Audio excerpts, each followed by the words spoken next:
Apakah kesaksian palsu membatalkan puasa? Sama dengan soal yang tadi, itu tidak membatalkan puasa, tapi bisa saja mengurangi ya nilai pahala puasa kita, bahkan bisa sia-sia puasa kita. Kesaksian palsu dosa, akan tapi tidak membatalkan puasa.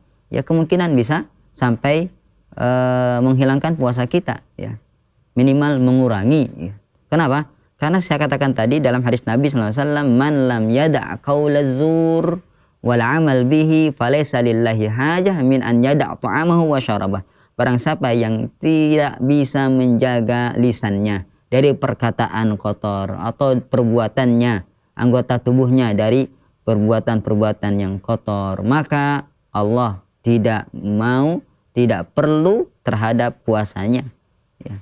Hati-hati, ini merupakan ancaman. Hendaklah kita mendidik diri kita, tidak hanya mendidik perut ya dari makan dan minum, tapi jagalah diri kita dari perbuatan-perbuatan yang bisa mengurangi nilai puasa kita. Wallahu a'lam.